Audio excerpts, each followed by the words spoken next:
Hey, good morning. Or, I don't know what time it is, but for me, it's good morning.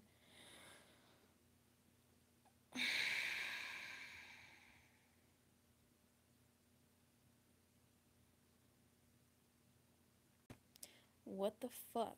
That's all I gotta say. What the fuck? So, I was just chilling. I was eating a lot in the morning because I don't know, I just had a lot of cravings. And then I was just like, okay, hay que acostarnos, hay que relajarnos, you know? And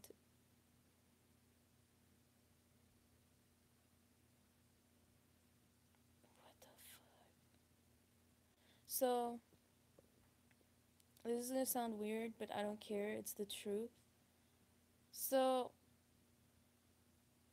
I don't know if it had to do with I think it did. I think because I have this amethyst and it just was really helping with my energetic blockages. It was just really helping. Like, and out of nowhere, I just like put it on my I don't want to say the I put it on my root chakra, which is, in the genital area. And I just felt so relaxed. I felt so soothed, and I was just so relaxed. Like, I felt so good. And I left it there, and then I pulled my underwear up, and I forgot about it because I fell asleep. So I fell asleep,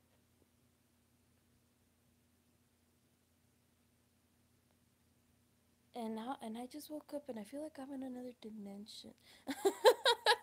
I don't know. I had a dream. Like, the dream was intense and crazy and nothing like I've ever felt before.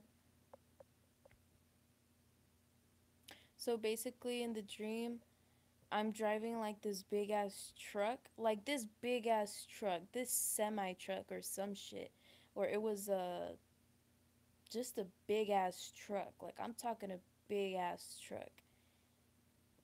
And it's not the first time I always have dreams driving, but in this, anyways, in this dream, I was driving, and the old counselors from my first rehab that I went to, they were there, and they were just like being very, I don't know, it just, the vibe felt weird. It felt off, as if, almost as if,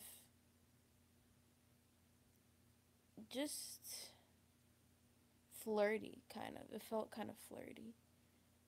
And I just remember feeling weird, but anyway, so they're driving. I don't know where to, but I see a freeway, and then I don't know where I go to. Sorry, I'm like lagging it. I don't want to make you bored for the people that are curious. It's just like I just woke up, so I'm trying to settle in. But in the dream, it switched from that to I was in my sister's car, and we were driving through the mountains. And it was dark. At first it was like as if almost like what, 6 p.m. It seemed as that, like, that was the time that we were there.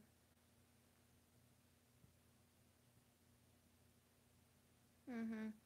Yeah, about that time, and we just kept driving.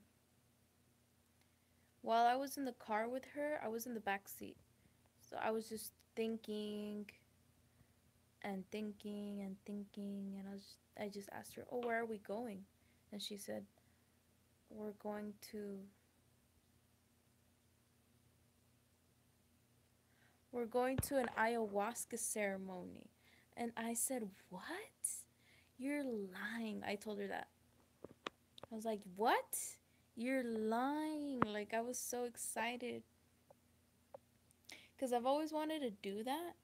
But then I forgot about it because a lot of other stuff happened and I had to focus on that instead. And it's just really expensive. The ceremonies are really expensive.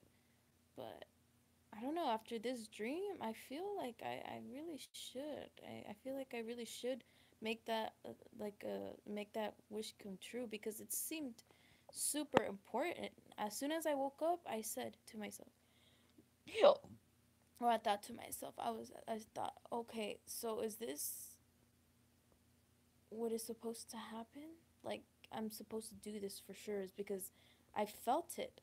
You know, you just feel it. I felt it. I felt it.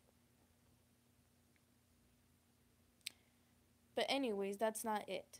She started telling me, "No, look, really, I got the tickets. I don't think they use tickets, but in the dream, you know, dreams are ruthless. They're reckless. They don't care. It's just like doesn't make sense." And I could see um like I could feel, I don't know what Buddha's presence feels like, but I know that I know that that was his presence, you know? What I mean? Like, I just know. I just, because I saw him, not alive, of course, but just his label or whatever. I saw it and I felt it. And I felt him guiding me through it and telling me basically to be a warrior in a sense. That the challenges are getting really tough and scary kind of, and it is okay. It is. I underestimated the journey. I thought it was just gonna be once I have once I get here, it's like okay, everything's gonna be okay. No, dude, it's everything. There's layers on layers on layers on layers on layers on layers, and I could feel him being kind of like a father figure. Not really, but you know what I mean. He had a he had a masculine yet yet feminine energy, like telling me you have to step it up, but also saying but it's going to be okay. So that's what I got from that, and telling me basically that when I go to the ceremony and I take it, it's going to be intense, super intense and scary, but to just try my best to breathe through it. So I don't know what that means. I'm just trying to. I was just taking a nap, and then we get there, and I could feel like a deceive. I'm sorry if I say like a lot. I know in my last video I said like a lot, and I can't help it. I guess I'm white trash. No, what are they called when not white trash. Oh my god, I just said a racial slur. Oh my god. Oh my god. No, no, no, no. But no, for reals. What they called me? They called me that one time. Well, it's whitewash.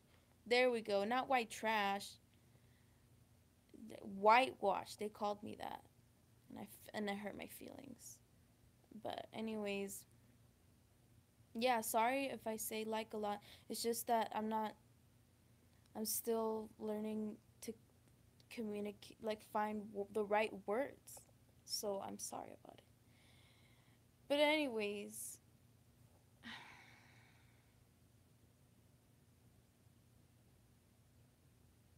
we get there And yeah, I was getting like kind of a deceitful energy from her, almost as if she was just being two-faced, kind of.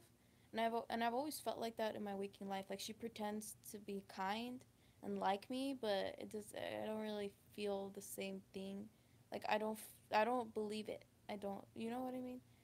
So I always kind of got that vibe from her. And in the dream, we stopped at a, what is that called? The front desk? I don't know. Oh, wait, no. There was a scene where could feel myself running. I was running through the a mall, like it was like a mall, where the place was at, and I was running, and like I got to the store, the front desk, and that's when we paid for it and whatever. And then I saw a crystal, and that's what I told myself. Yeah. I told myself, girl, if you ever go, like if you ever do get the balls to go, if you ever do get the courage to go, take yourself some crystals, because you never know what's gonna happen. Or I don't, just something to comfort me, something to feel okay. But then again, I don't think that's really gonna work. I think she'll come for me when it's time, when I've done enough work. But anyways, I saw smoky quartz in there, and I told the lady, "Oh, can I borrow this? You can write it down." The dream felt so real. It's ridiculous. I thought it was real. I woke up thinking it was, feeling it was real. Like it was real. So that's crazy. But anyways, it gets good. It gets good, I promise. And then she says, "Yeah, you can borrow it." And they wrote it down, so that they know that I'm borrowing it. And then as soon as I was about to walk in, I panicked and I was like, "Oh my god, what am I doing?" I was like, "I can't do this." But then I looked, there was a shelf when I walked out. My sister had brought a friend. She had met a friend there. And my sister walked in with her friend, and I got the I found tourmaline. That's another type of crystal. That one's more focused on the root chakra. That's very grounding. So I took it, and then I was about to go in. And now that I think of it, holy fuck. There's another part that of the dream. I just ended up home. The two counselors dropped me off at home, and I could just feel my mom being very disappointed in me, just in general, like just because of what I've been able to accomplish in my life. I could just feel her being disappointed in me, and it was really sad, for me at least. And I could feel her judging me.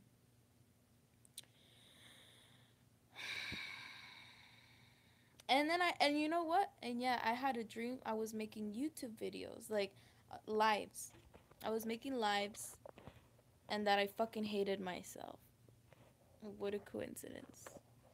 I think honestly, it was just a it's just it's it's a visual representation of my waking life. It's just a metaphor, because it's true. Dreams are they're just metaphors to describe my current situation, and that's how I feel. I feel, yeah, like trash.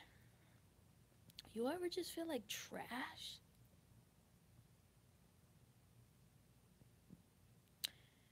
And you just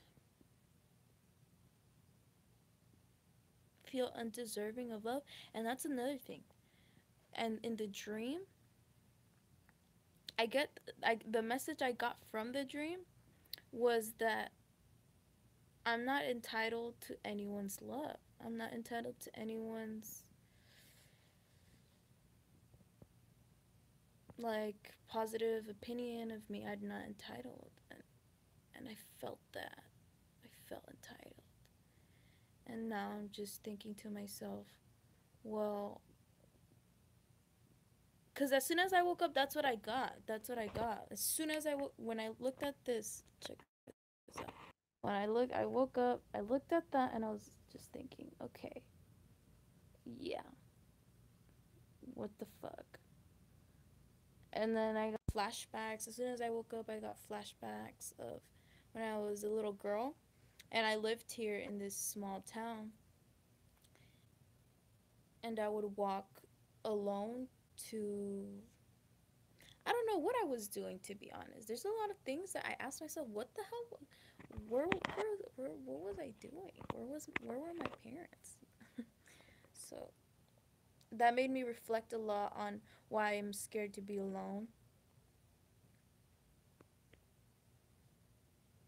But I also learned that I'm not supposed to abandon myself just because I'm scared to be alone. It doesn't mean that I have to go uh, leave myself even more.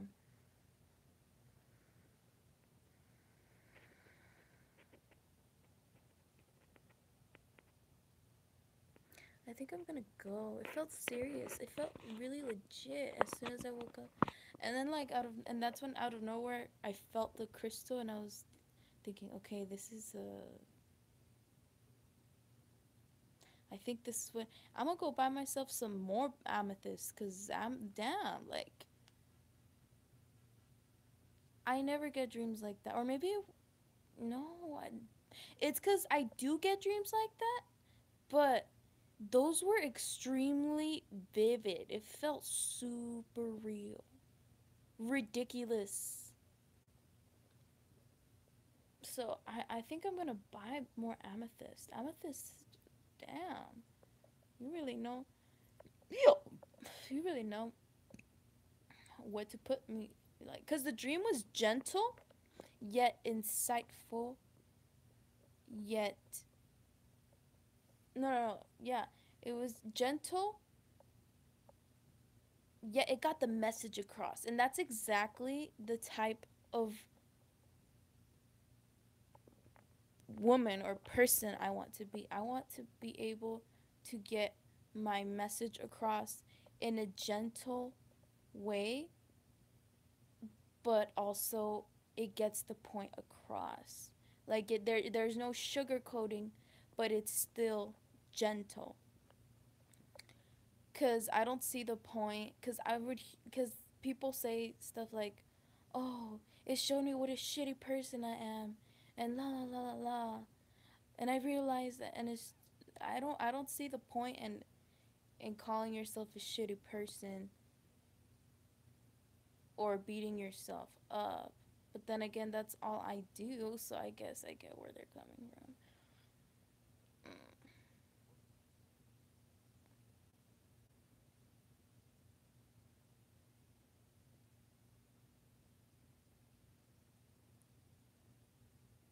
I need to stop protecting myself from abandonment. That's my biggest fear is abandonment. I need to stop protecting myself because there's no such thing as abandonment. The only thing that I could that could be a that could make me feel abandoned is me if I abandon myself because I feel like I have abandoned myself.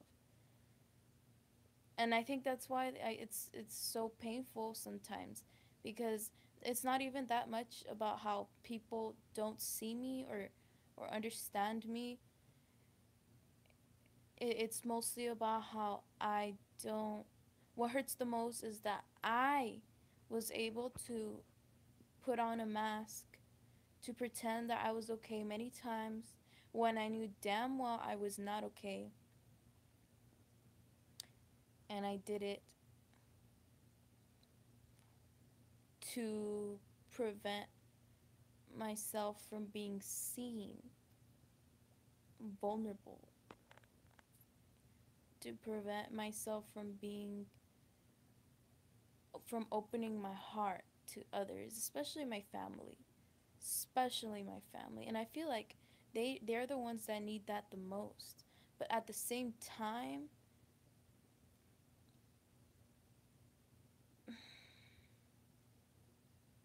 maybe that's what my life purpose is. It's maybe that's what's part of my purpose in this life is I'm gonna have to expose myself, and I feel like that's what I've been trying to do. I've been exposing myself. I go on live and I just say what's on my mind. And I don't like when my family, I never wanted to open up to them because they're it's not that they don't care. It's just because I've had negative feedback in the past. Really negative feedback in the past. Really misunderstandings. And I don't want to be written off as just crazy. Oh my god. Oh my god. Don't even get me started with that shit. I don't want to be written off as just emotionally unstable. That shit fucking pisses me off. That pisses me off. There's so much more to me than that. And it just, that's why I don't really want to open up to them, but at the same time something's telling me to do so. Or at least with the next people that I meet in my life, to open up, because no matter how ridiculous it sounds, you got to say it. And that's what I'm going to tell you today. If you have something you want to say, if you have, I'm like showing you my ponytail. If you have something you want to say, or you need to say, or you feel like you need to say it. Say it. If it's about you. If it's about somebody else, I mean, if you want to, it's your life. I'm not going to tell you what's wrong and what's right. That's up to you to decide. It's your life. But I'm talking about when it comes down to you and your feelings. If you feel like you need to say something and let it out, let it out. Allow yourself to be vulnerable and feel so embarrassed. Oh my god, let me tell you a story. I didn't tell you this story. I'm gonna tell you the story. This is a real treat. I'm gonna share with you all of my, in every video I'm gonna share with you a story of where I felt really embarrassed. So there was this one day where my aunt told me she wanted to take me to the movies and she wanted to take me to go practice driving, and I said okay, yeah, that's cool. And then I go, and I never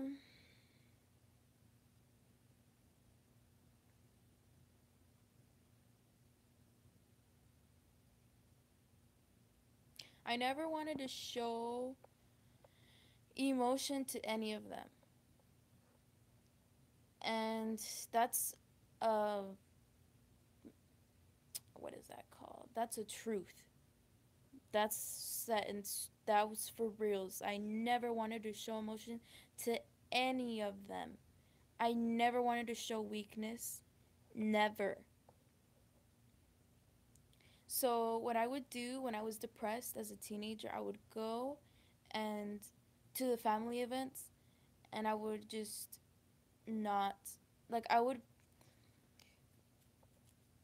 front. I would be this happy girl, and I would be able to fake it so well, and I surprised myself because of how well I was able to just suppress my emotions. And that's exactly what I did. I suppressed my emotions because of all the shame I felt for them. It's kind of like, oh my god, I'm sorry, I farted.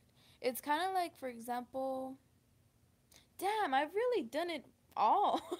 I'm thinking about all the, like, I'm trying like, if I'm about to tell you an example of something embarrassing, I've experienced it, so that's why I'm just thinking to myself, okay, but nah. Okay, so imagine going imagine crying in front of your boss. Well, I think people have done that before, but imagine crying in the middle of an interview. Yeah. That's what it would feel, because the boss is the soon to be boss or whatever. They're a stranger. They're an absolute stranger. You've ever felt such a big gap? You've ever felt such a big gap with people, a huge distance from people, that and it hurts so much that and it becomes so prominent, so apparent when you're around them. You can see it. You can literally see it. You can literally feel it. You can see it. So what happened to me was exactly what happened to me when I said what I said yesterday, that I was in the car with my grandma and my grandpa and my mom, that I just started crying. The reason I just started crying, and they're not going to understand that because I didn't say anything, because I didn't even bother. I don't want to. They're not going to understand. They're like, for them it's just like, ignore your feelings, ignore your feelings. So it would be stupid if I just, it was just too much work, okay? And I was not about to explain everything to them, okay? So I started crying because I felt the gap. I felt the distance, me from them. And especially when I'm in front of somebody, I like back then I would be able to just throw away my whole identity and just like fake something. I would just put on a mask of I'm happy, I'm confident, and um, I'm not sad at all. I'm not insecure at all. I'm totally stable. I'm totally okay right now. And I was able to front that. But since after so many years of that being the issue, and I know that that's the issue, and I just don't want to do it anymore because it's killing me. It's not allowing me to connect. It's not allowing me to, yeah, just connect. It's not allowing me to receive love. And this is such an important lesson. I hope somebody gains something from this, because it's such an important lesson that I learned thanks to that dream. Hit up Boost. This is my Boost shirt. I used to work at Boost with my mom. Don't hit up. Okay, well, I don't know. I don't want to bash any companies, but anyways, yeah. You just cry. But why was I telling you guys this?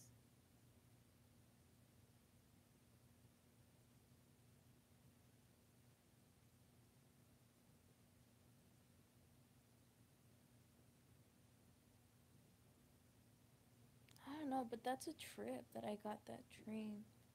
And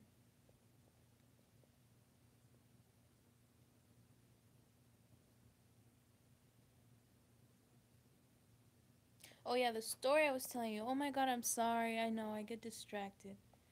But it's okay. I remember now. The story, that was the story.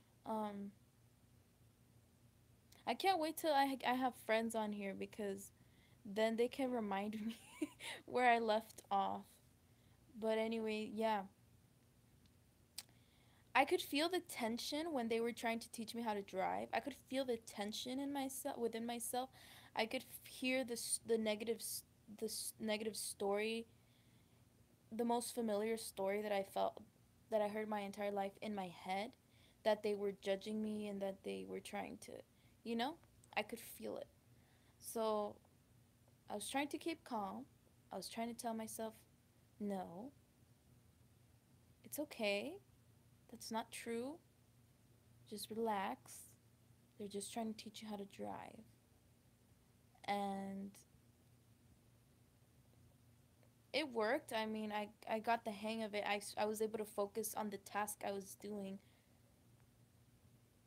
It's just a trip to me. Like, why is it so deep? The wound that I have, I don't know what it is, But the wound that I have is so deep, and it's just so complex, and it has so many different layers, and it's just all in cycles, and it just mind boggles me how deep it is, and how um meaningful, like, not meaningful, but profound, I guess it is. And so, anyways, we get home, we get to her house, my uncle and my aunt's house. We get to their house, and they're trying to be nice to me. They said, "Oh, okay, you can have tea. We have tea." She said, my aunt, she said, "Oh, we have tea in case you want tea." And I was trying to receive it, and I did. I made the tea. I drank the tea. It's cool. I don't care. The fuck. Come on now. I love tea. But I could feel the anxiety, the split. I could feel the split. You know how they say that you split your consciousness if you deny a part of yourself? That part of yourself doesn't just go away. If you decide at one moment that that a certain part of yourself, let's say me, my overthinking or my anxiety, or I think my anxiety and my overthinking is the rejection of a part of myself. So I'm trying to figure out what part of myself I'm rejecting so that I can just be okay around people, because people are my biggest trigger. I don't care who the fuck you are. I'm going to be triggered as fuck around you. You could be an angel and I'm still going to feel super triggered around you.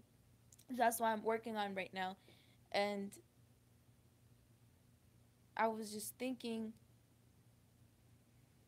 I could notice it. I could notice the split. I could notice myself. It's like having one foot in one dimension and another one in another. So it felt like that. And I was getting sick of it, and I was trying to just be myself,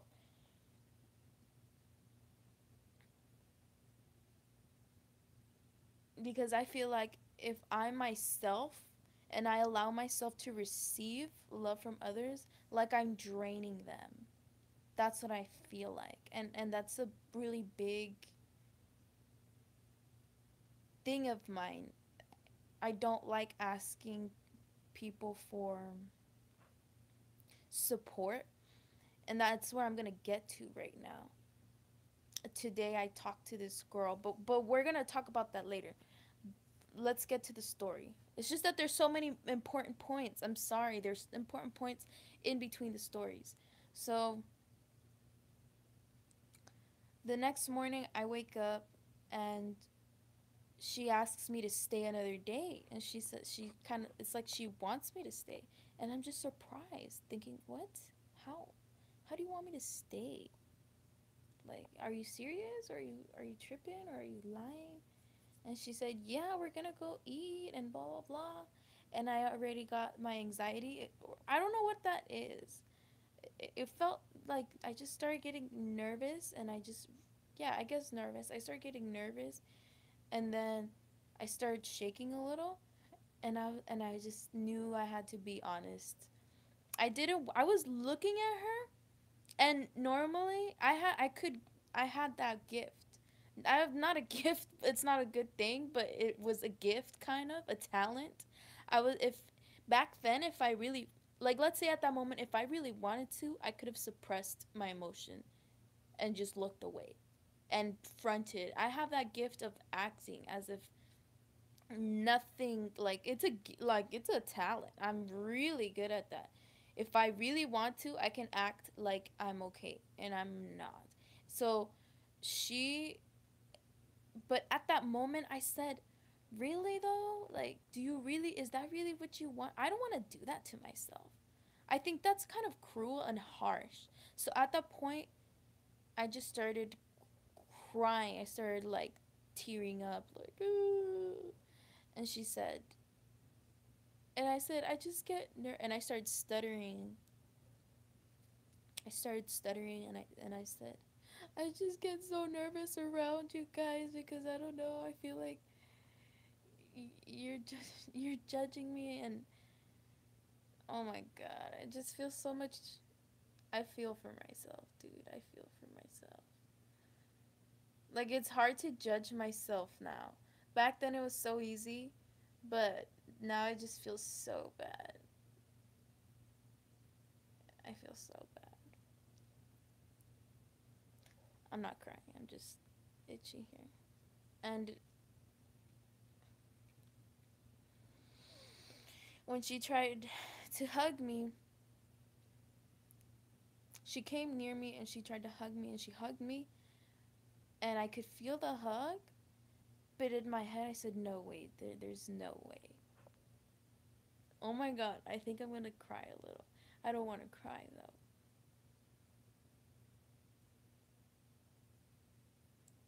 She just started hugging me, and I just thought it was really hard to accept it.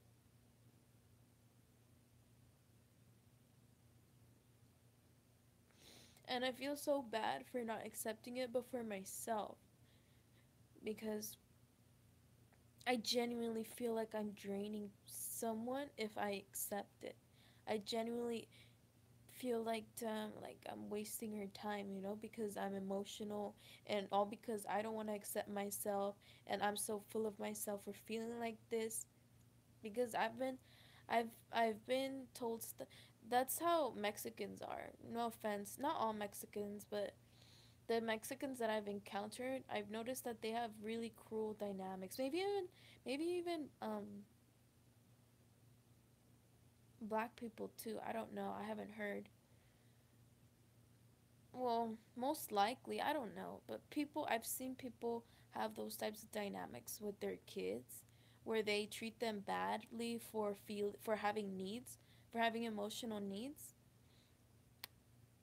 and at least, yeah. For example, damn, dude, this is so tough. This is such a tough lesson to learn. Not to learn, but to realize that I'm blocking myself off. And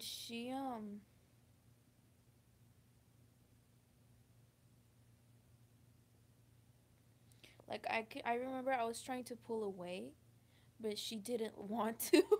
She was, I was trying to like push her away. Like, literally, I was trying to like let her go, because I was like, oh my god, this is love.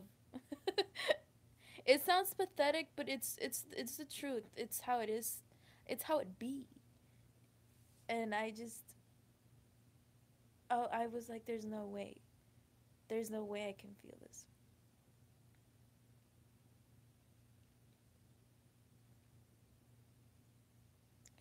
And you know what? That's the most familiar thing I've felt my whole life, is trying to cry in front of somebody and not being able to, because it's not the right moment. I'm at a restaurant, or I'm at school, or like, I just,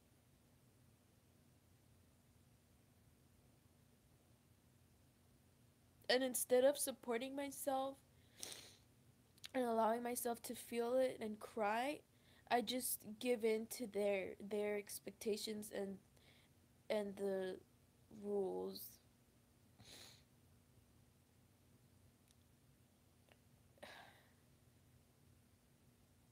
And what I mean by that is, I mean, if I were to cry at a restaurant, like, oh my god,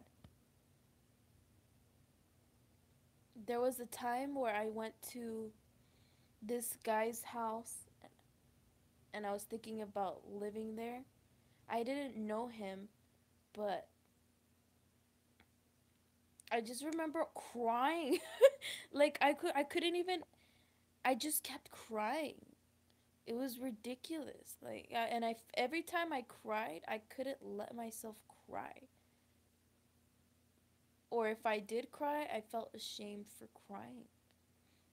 And I'm trying to figure out where this came from. I'm trying to figure out why this is such um a significant part of me that shows up a lot, very often. So I'm trying, that's what I'm on right now. Because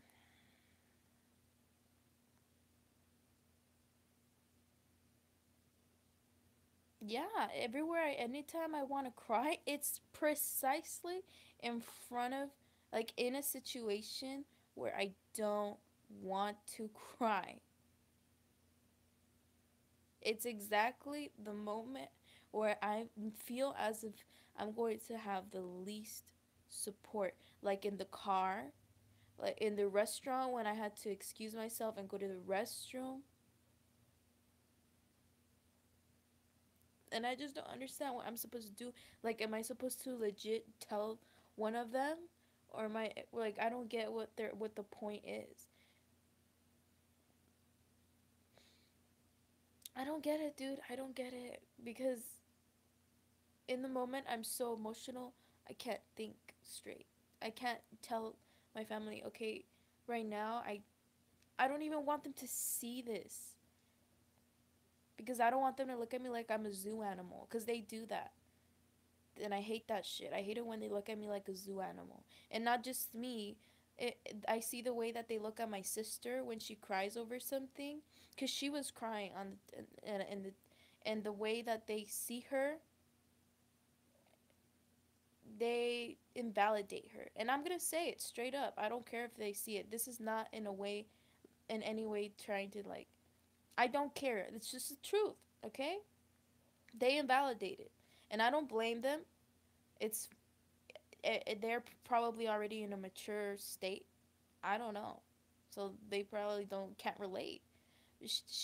But to me that would have been valid. And if she would have told me how she felt, I would have supported her, and I feel really disconnected from my family.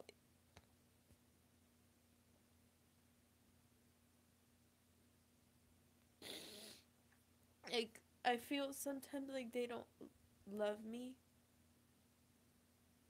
and it sucks because I have so much love to give.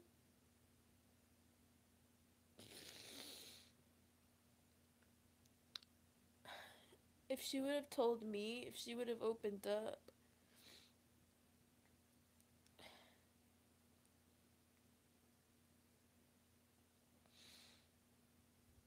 I just think we need to start validating each other. I think it's important to validate ourselves too when nobody else can, and be there for ourselves when nobody else can. But as a society, everybody, how crazy! What is this, like a speech? No, but I'm for reals though. As a society, everybody, we should all start validating each other,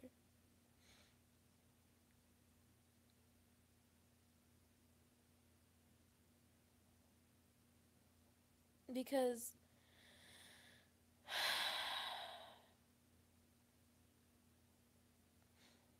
just because we can be mean doesn't mean we should. Just because some other people's problems don't seem important doesn't mean, just because they don't seem important to us doesn't mean we should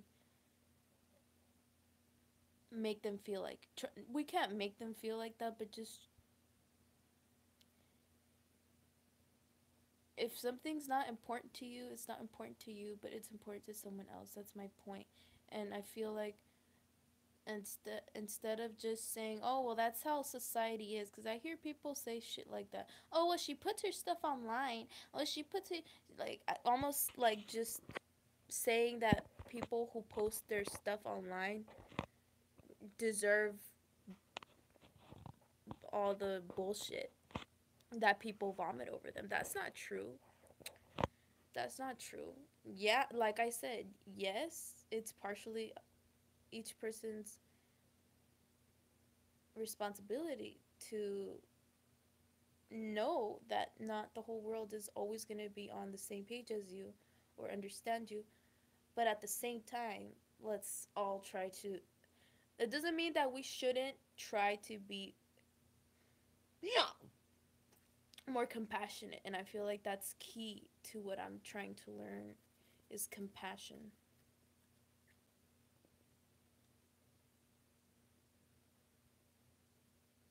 And it's crazy because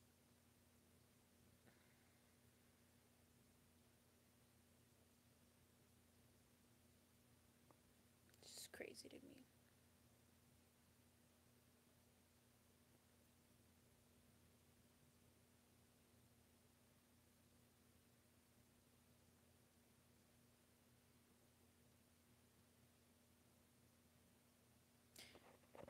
Because when I was in the car,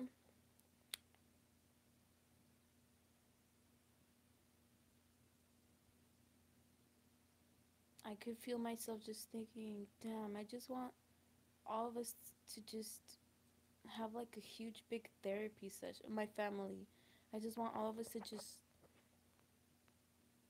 work through it together. But no, they just all stay where they're at. Kind of like me. So when they're all. So when. Here's the thing, nobody's taking responsibility for their emotions. Therefore, when things go wrong between all, like let's say we all go on a trip, when things go wrong, everybody starts yelling at each other. And that does affect children. And why I bring up children is because it affected me when I was little. All that yelling, all that drama. Do you think that's really going to help the child develop in a healthy way? You think that's really going to make them want to express themselves and be honest with you? Do you think they're going to feel safe to make mistakes and learn from them and fix them? They're not going to feel safe for shit. They're going to feel like they have to be this perfect image, which is extremely unrealistic. I'm sorry to break it to you, parents. It's unrealistic if you're expecting your child to be fucking perfect. Were you perfect? No. So don't try to make it seem like they th- we have to make a safe environment for the kids. We have to take responsibility in that area. It just makes me trip out how nobody cares. So that's that.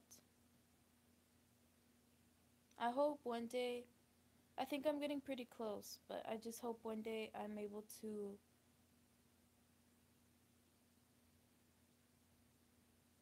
really, just really surrender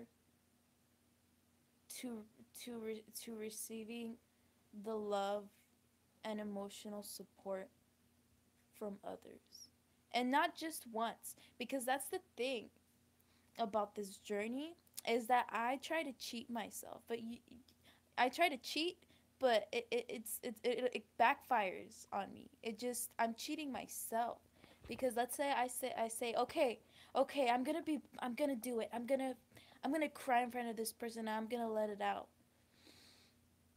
There's still a part of me that's holding on to some belief, and I'm not sure what it is. Okay, I'm still trying to figure it out, but it's holding on to something that's blocking me from fully embracing me and feeling, showing my face, showing my soul, opening my, and that's my, I could feel it. I feel like that's my, yeah, it's just, that's my life's purpose. I have to show my soul. I have to get naked. But the thing about it is, you can say that, okay, I'm gonna do it for sure. And then you do it and you're like, ha, I did it. But then another circumstance that comes, that was the that includes something like that, similar to what you did, kind of like me crying in front of somebody. I said, okay, that's it. That's, I did it. But then another, that's a huge building block. That's the foundation that you have, that I have to build really strongly, and it has to be solid, and I have to understand all the parts, and it has to be firm, and it has to be indestructible. So for the next step, when it comes, I don't just run back and I'm like, "Oh my god, why did this happen?" No, it's just you I cheated myself. I cheated myself. I have to go back to step 1 and learn the lesson. I have to learn it. I have to embrace it. I have to encourage myself when it's hard and it's embarrassing and it's scary and I get that burning sensation in my body, in my stomach, that burning, that fiery sensation, not the good kind. It feels scary. Like when you're about to jump off a cliff or you're about to take acid or something, or you're about to crash, that kind of feeling. That's what I feel. So, yeah, that's that.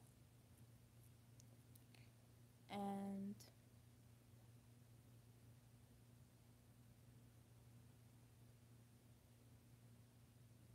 I'm just, I'm gonna take it, take it to the next level. I just don't get why it's so significant, crying. Because even when I went to the movies, sorry, I'm fucking pissed off because my lips are chapped. And they take too long to get my point across. They're just so, I don't know, they're in the way of my voice. Kind of like me crying at the movie theater.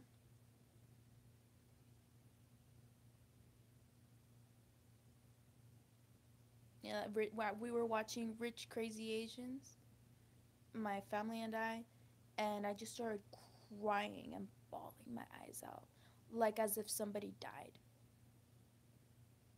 And I said, "Why am I crying? And why is it so loud?" It wants to come out even louder, but I'm not going to let it because I'm at the movies. And it's true, I'm not supposed to let it out at the movies, right? Right? Am I supposed to let it out? I don't know. I don't want to ruin it for everybody. I just.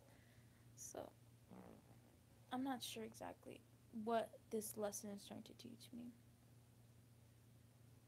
I guess I'm just afraid of people brushing it off. But why am I afraid of people brushing it off?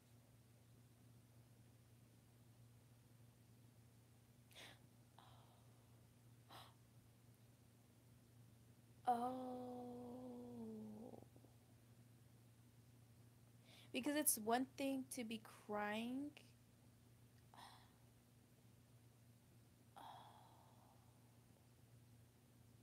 Because it's one thing to be crying in front of a person and them supporting you through it. And it's another if you're crying in front of another person and they start just completely denying you, denying you in your current state.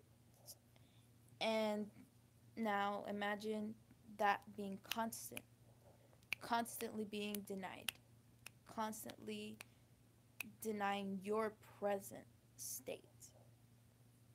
And that's what I witnessed. That's what I've, it's just somebody not being able to hold space for me. And the only time that I've ever encountered that or received that was from this lady, Rosie, and she was a counselor at the rehab I was at when I was 16, and she was super bold.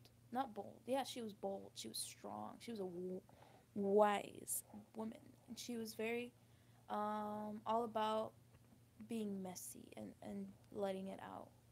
And I was just like, no, I can't let it out. What? And I did it, and it felt great. And you get a bliss and a euphoria after. So do it if you can. But yeah, that's all I have to say. I'm getting over it now. And I hope you guys enjoyed. Sorry it's dark. Sorry that I don't have a pretty background. But It's the message that counts, not the appearance. So, goodbye.